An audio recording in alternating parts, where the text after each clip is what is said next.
Josh is late. The fractal illusion beat you here, bro. Yeah, bro.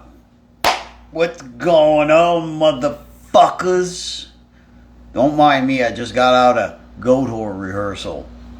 Alright, yeah, it's very hot. Air conditioner broke in our rehearsal room.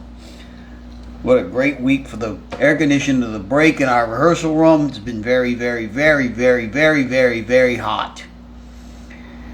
What's up? Graveflower 13. Abysmal's up in here. It is National Cat Day today. And we have somebody that would like to say hi to you guys. Yeah, bruh. Yeah. Everybody wish Willie a happy National Cat Day. What's up, bruh?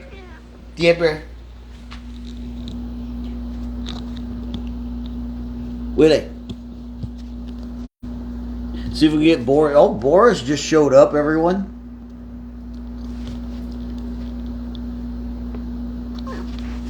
What's up, dudes? Yes, let me get the camera set up, bruh. Oh, bruh. What's going on, bruh?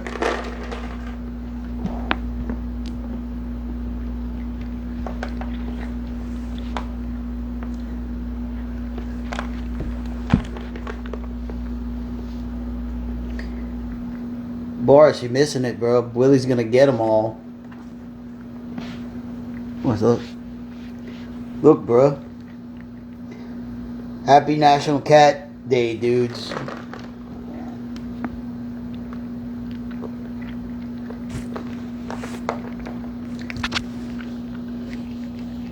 Dudes are going crazy, bro.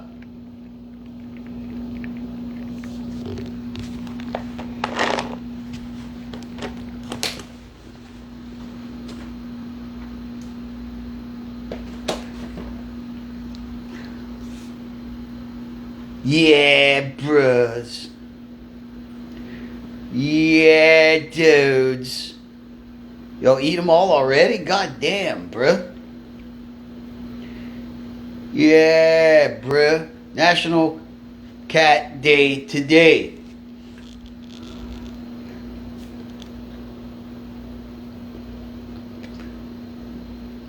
What's up? Hey, dudes. Willis. What's up, bruh? Look at that look of determination. Boris. Boris.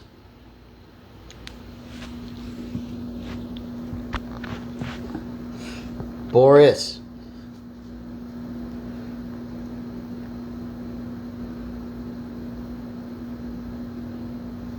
That's it, dudes. That's all. Yeah, boy.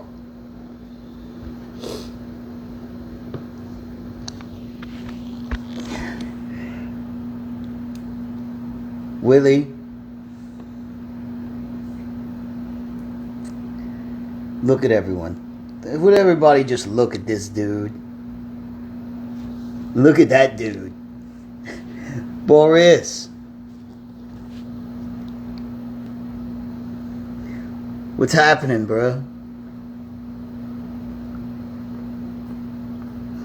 Yes, Boris and Willie enjoying their National Cat Day today. Alright, let's get down to business. Alright, so we're gonna bust out some fucking axes this evening. That's the plan. That is the plan this evening. Patient 85, I believe they're both equally as handsome as can be. Alright. So also today was a 27th anniversary of Acid Bath When the Kite String Pops. So we'll see if we can talk about that. I mean, I've talked about that album a lot on a lot of the other live streams, but we'll see. We'll take some questions and see what happens. Like I said, I might look a little frazzled right now. I was in a very hot Goatwhore practice, so I'm sure you guys don't mind the appearance right now. But anyway, so last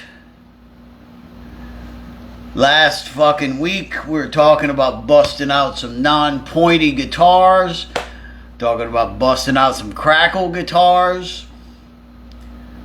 What do you guys think? You guys think that's a good idea? You know? You guys want to check out some guitar shit? I can't hear nothing.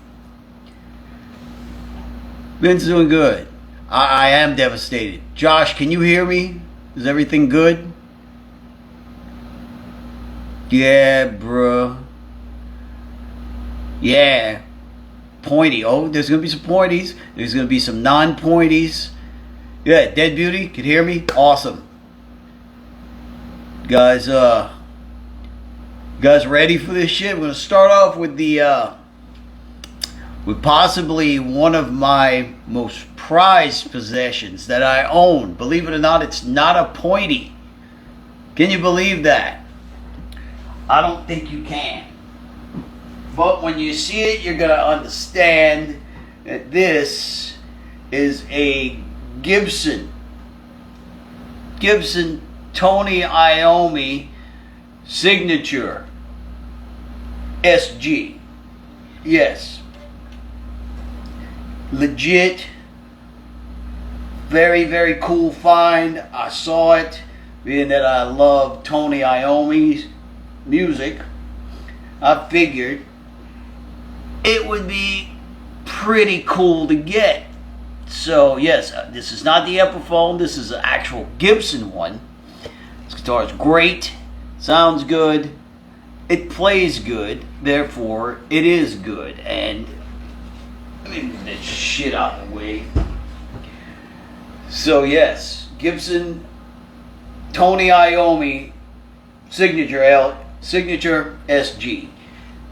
And you see it has the Black Sabbath crosses, which, you know, let's not get into that. This is a great guitar. I saw it, I had to get it, and they don't make these anymore, so these are very hard to find. Alright, second up, we have a bit. What's up, man? A little bit of a mutt here. This is a Charvel made in Japan neck with a K&E Swamp Ash body. Let's see, this is what kind of bridge is this? Hip shot bridge, string through body. It's through the body. I believe this is a DiMarzio Super 3 I have in the bridge, and a Seymour Duncan Hot Reels in the neck. Push pull to switch the pickups. I made this. This was one of my COVID projects. Being locked inside, not being able to do anything, I decided I would kind of put a guitar together.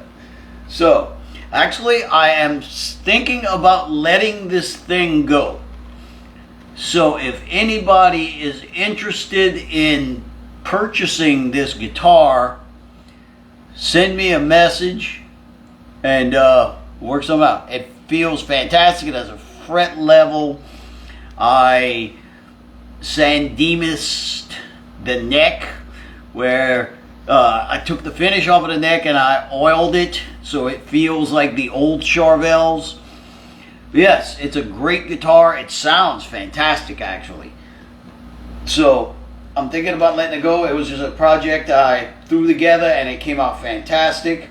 But yes, great sounding guitar, great playing guitar. I don't really play it. I'd rather it go to somebody who would appreciate it. And, you know, it has the Willie Loomis sticker on the headstock. So if anybody's interested in this thing, send me a message. We'll talk. I have an original Charvel case for it too. It fits it.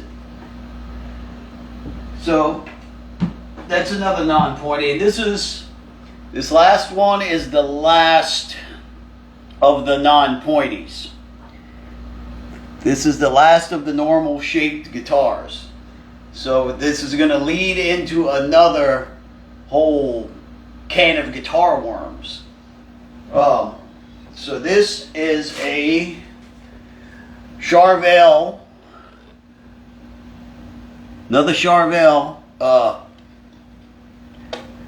Model 3DR. Model 3DR, made in I think it was made in 1987 or 86, 87, somewhere around there. I used to have a red one like this, and it got destroyed. So I saw this one with the crackle paint job. So I was like, hell yeah, I'm gonna get this one. So yes, Japanese made Charvel pickup is a Seymour Duncan full shred. Seymour Duncan full shred. The neck pickup is the neck pickup that came in the guitar. I don't know what it is. The original Jackson tremolo. The only thing I got fixed on it was the lock nut was screwed up. So I got Strange Guitar Works to retrofit an original Floyd Rose nut on it. But yes, this guitar is not for sale. Not yet, anyway. This is definitely one that I want to keep around, just because I had a red one when I was a kid, and it got messed up, and it's gone. Let's just put it that way. It's gone. So I saw this one. I got this one. Love it. It's great. So let's get into, from going to a Charvel, let's go to a Jackson. You guys like Jacksons? Yeah, I'm banging it all up. This is one of the newer, I believe the Jackson X Series. Is it, or the Pro? I think it's a Pro Series Jackson Randy Rhoads 24 fret. As you can see, red crackle. I love me some crackle. Yes, red crackle, pretty much stock from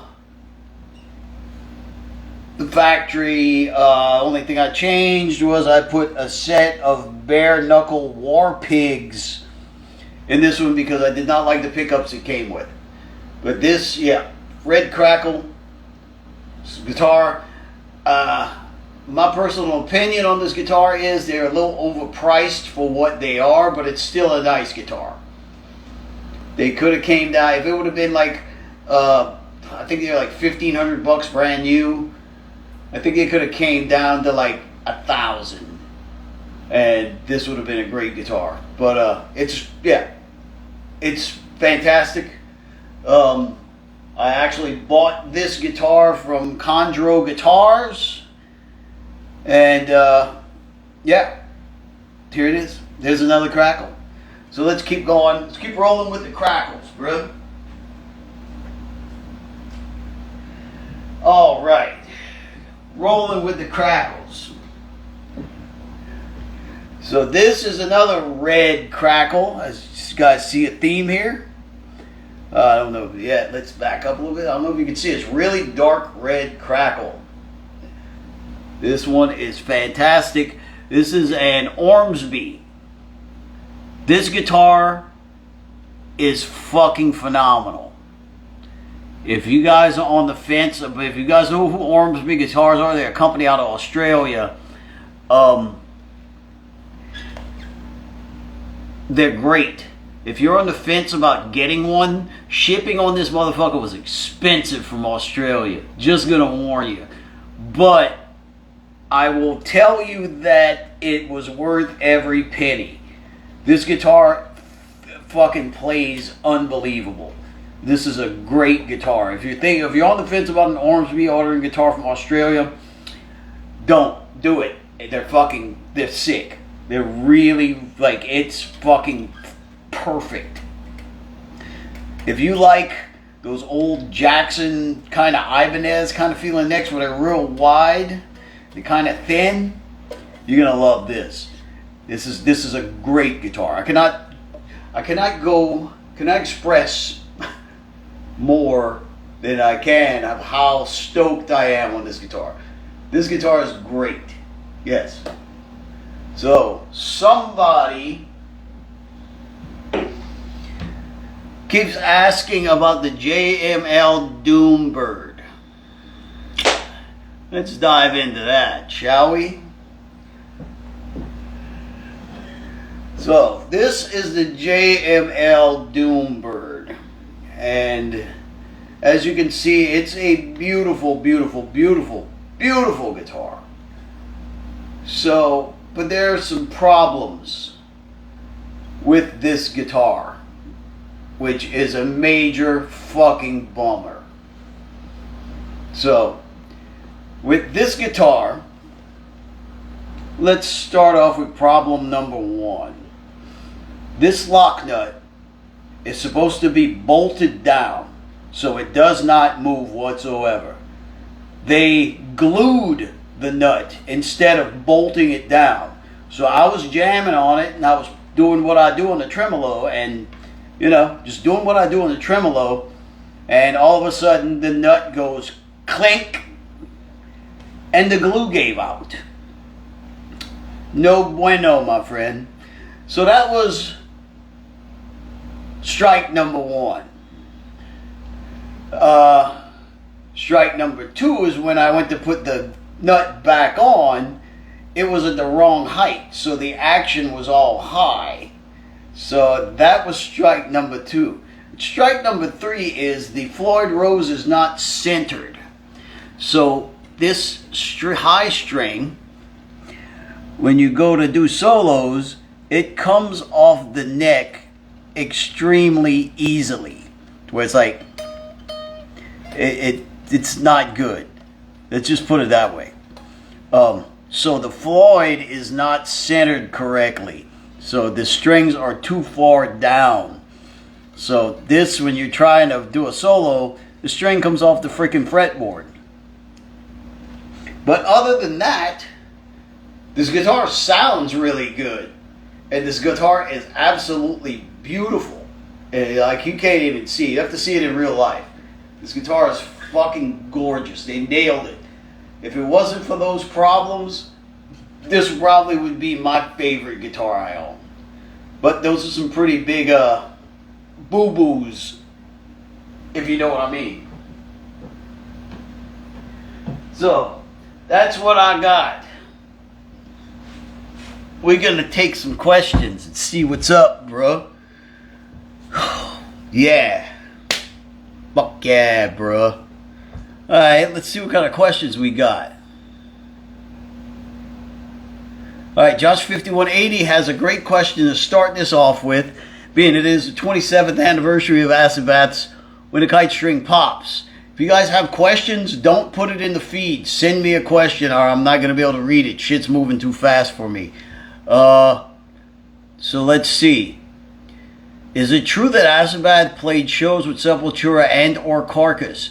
Well, Josh, let's dive into that. We did not do any shows with Sepultura, no. We were supposed to do a show with Carcass in Kansas. I believe it was in Lawrence. We were supposed to do a show with Carcass at a place called Rock Island, okay? And we get there, and the band that was, it was Carcass and this band called Monster Voodoo Machine. So there's only two bands, okay? So we get to the show, and the tour manager of Monster Voodoo Machine tells us we're not playing. Yeah. So, some shit went down, and we didn't end up playing. So, that was that. We were supposed to play with Carcass. I believe that was on the Heartwork tour. And yes, didn't happen. Was supposed to happen, but it didn't happen.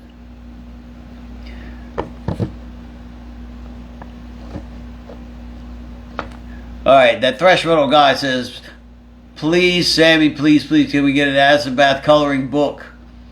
Don't hold your breath. Let's see.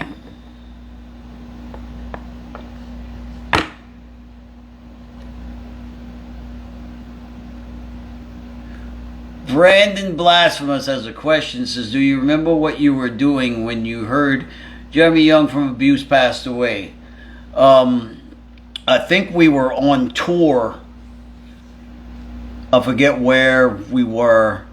And was a close friend of me and Jeremy sent me a text and was like, yeah, Jeremy died. Jeremy passed away. And Jeremy was one of my very good friends, and it's just a really shame. It's a real big shame that he passed away the way that he did, you know. But I was on tour. I forget. Maybe we were like on the East Coast, maybe in New York or Massachusetts area, somewhere around there. Yeah, I got a text while we were on tour saying that Jeremy had passed away. So.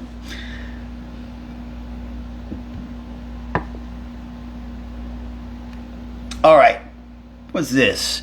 PRKL666 says, have you ever played Silent Hill or Resident Evil? What's your favorite of those? If I had to pick one between Resident Evil and Silent Hill, I would definitely pick Resident Evil. Silent Hill I've played a few times and it's cool. It's just Resident Evil is the superior game in my opinion.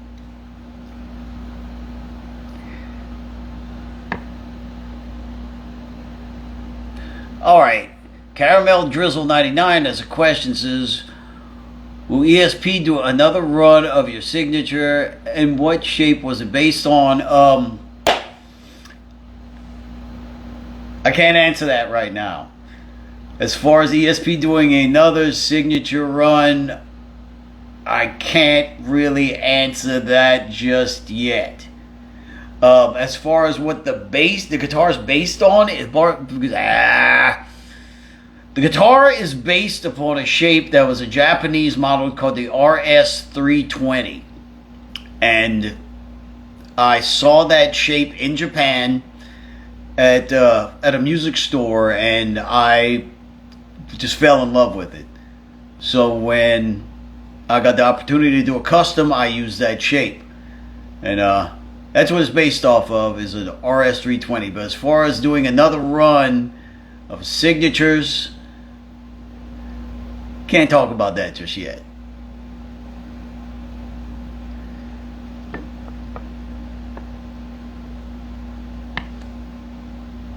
Alright, Light Blue Tendon says, hey Sammy, if you know any theory, anything, what are your favorite modes, scales to use and play?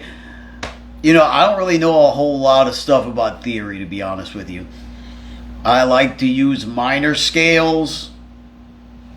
Some Phrygian scales are cool that I like. I don't really base anything like I'm going to play this scale on this solo. I use what sounds best for the song. Sometimes it doesn't even make sense scale-wise.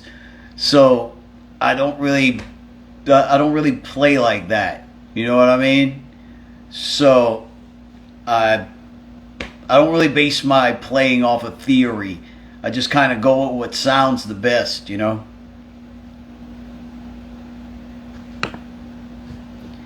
Fake Acid Bad Felice says, thoughts on Dax saying metal sold out?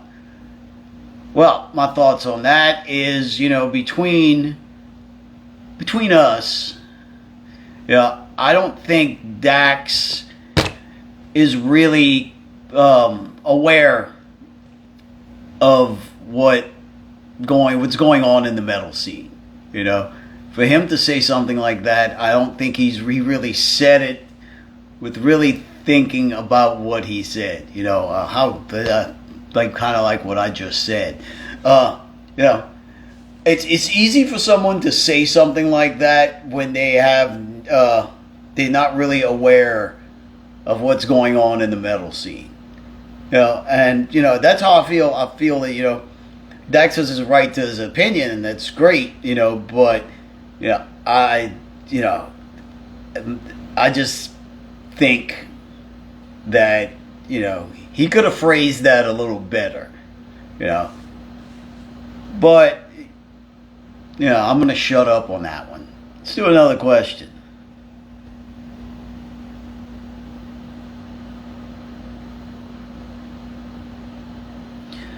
All right. J Toshburn says, what were you using before your Divic, and what did you want changed when you got the chance to make a signature pedal?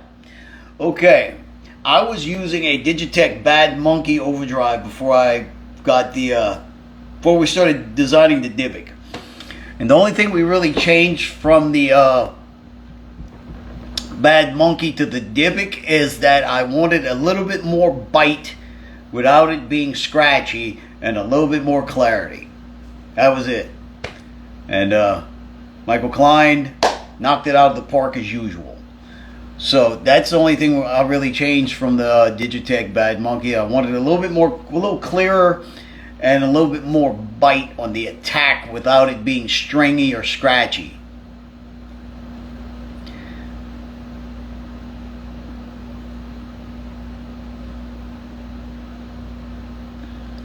All right.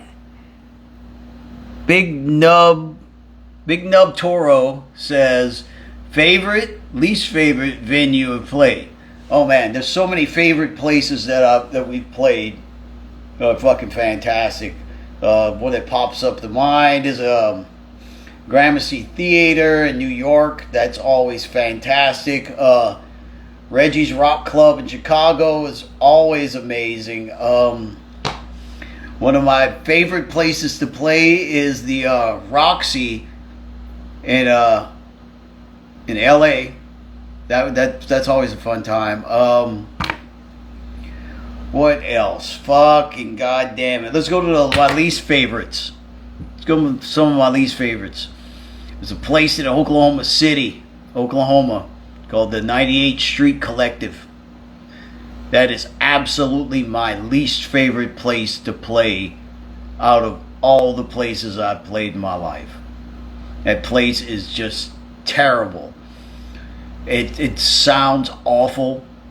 It's just, the bathrooms are just destroyed.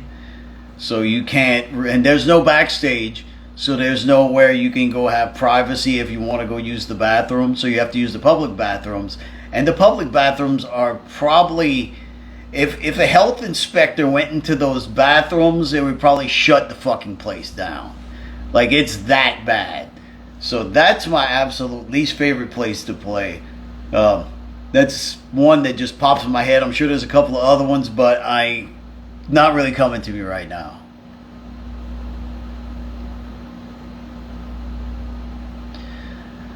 All right.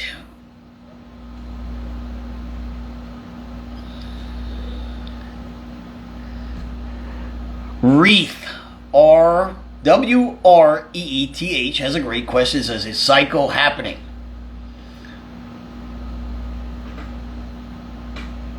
You'll find out tomorrow if Psycho is happening. That's all I'm going to say. Psycho Las Vegas, I'm assuming you're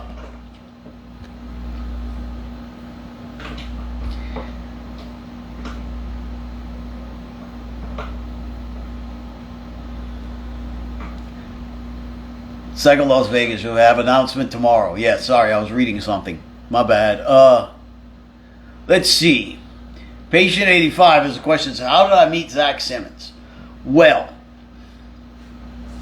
Zach Nolan had left the band. He was the original drummer for Goatwhore. And we had put the word out that we were looking for a drummer. So we were trying all these guys out. We tried about 5 or 6 guys. A couple of people came from out of state. A couple of people were from in town, and no one was really fitting. So we get this email from this guy named Zach Simmons. Says that I'm 17 years old. I want to come try out for the band. I'm from Arizona. Would you guys be interested? And, you know, at that point, the drummers that we were trying just was not, it was not a hopeful situation. Let's just put it that way. It was not looking good. So, Zach Simmons comes down from Arizona and tries out. That's the first time I met Zach Simmons. So we're rehearsing, and we'd given everybody 5 songs. Learn these 5 songs, come in, jam them, see what happens. So Zach Simmons played 3 of those 5 songs, and then I pulled Ben Falgo aside and said, "Man, I need to talk to you outside." And I was like, "This is the guy. He's young, he's from Arizona, but this is the dude." And Ben was like, "Yes, I fully agree. This dude's a fucking sick drummer." So we go back in. We said, "Well, pretty much you want the spot. It's yours." And he looks at us and he's like, "Can we finish the 2 other songs that I had to learn?" So we played the songs like I think we played those 5 songs like 3 times each that night. I think he had some extra songs that he had learned, and we went over those, and it went all fantastic. And that was the first time I met Zach Simmons, and I'm glad I did. All right, what's this? Chili J5 says, "Do you take any psychedelics to this day?" And no, I do not take any more psychedelics. Those days are behind me, my friend. Let's just put it this way: the last time I took some of that stuff, I did not have a good trip. So my psychedelic days are definitely over. So, I mean, I'm not against them. For me personally, not for me anymore.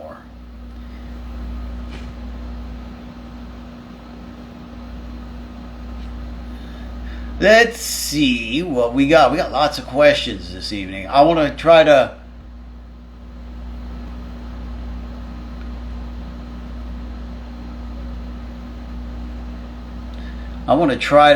zip through this. I got some shit I got to take care of. So we'll take a couple more questions. Mo Soleil has a great question. My boy Mo Soleil, I'm glad you're feeling better, my friend. Fuck yes. Everybody say, "I hope you're feeling better, Mo Soleil." Everybody say it.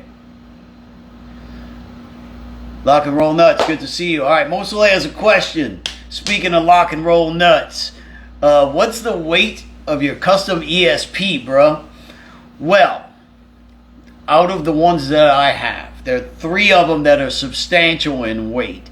The one with the arch top and the white binding, that guitar is fucking heavy. I'm not sure, at least it's pretty up there. The second in line that would be the heaviest would be the Kirk Hammett Flying V custom that I have. That one is heavy as hell too. And the third heaviest one is the Quilt Top Satin Black one. That one is super heavy as well. But in order, those are the heaviest to not heaviest. But they weigh, I don't know. I was talking about that tonight because we were rehearsing and I was playing the arch top tonight, and I was like, I want to weigh this damn thing because this thing is fucking heavy. So I'll weigh them one day. Well, Mo Soleil, why don't you come over one day and help me weigh my guitars, man? That'd be cool. Let's see. What is this? Michael Donald 283. This is Bathory or Venom. And as much as I love Bathory, I have to go with Venom. Just because.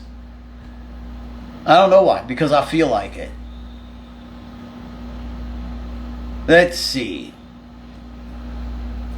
PRKL. No, you already took you, man. Let's find another question from somebody else. Let's see what we got. Man,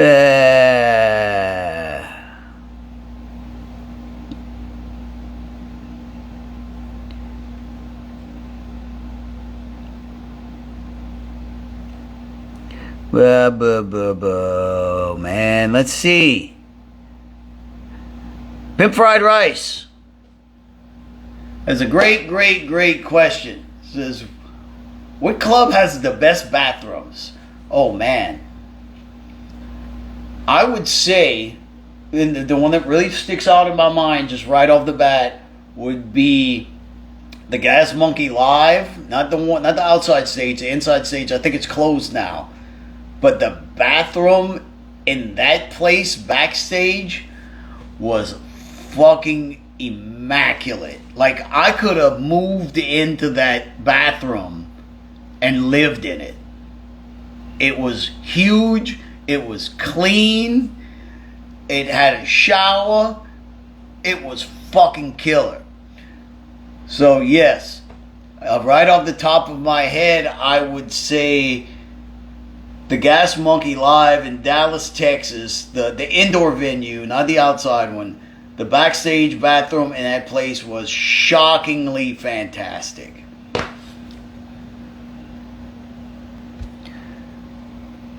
Oh, let's see. I'm going to take a couple of more and I'm going to shut this shit down. I got shit I got to do, bros. Alright. RS Kiss says, will all this COVID shit still gonna sign autographs next weekend? Okay. Yes, I know what you tried to say. If you guys are coming to any of the Texas shows and you guys see me there hanging out or walking around or whatever, don't be afraid to come up and say hi. You guys want to take a picture? You guys want anything signed? I'll be more than happy to do that for you guys. Just, practice social distancing. That's all I ask. Don't be all touchy-feely. Don't be breathing up in my face and shit. Just come up and say hi. I'll be more than happy to take a picture with you, sign whatever you have. Just we got to be a little careful about this. That's all. But don't be afraid. I love meeting you guys that I have not met before. So, on that note, I'm shutting that shit down. Thank you guys for joining me. Sorry I'm making a short one tonight, but I have shit I gotta do because I leave on Tuesday morning to start a Goatwhore run in San Antonio, Texas on Wednesday night. Any of my Texas peeps out there, hope to see you guys at the shows. But yeah, I gotta get the fuck out of here. As I said, thank you guys for fucking tuning the fuck in. And I will be live streaming at the shows whenever possible. So keep your eyes out next week. I'll try to do a live stream if we get to where we're going at a decent hour on Tuesday evening. I will definitely try to do some live streams every night at each show for the backstage or wherever, if it's possible, if there's a good internet connection and all that fun stuff. So, with that note, guys, I will see you guys next week. Like I said, keep an eye out. I can't give you a schedule right now because it'll kind of be just random. You guys have a great week. I hope you guys all had a great weekend, and keep Satan in your heart.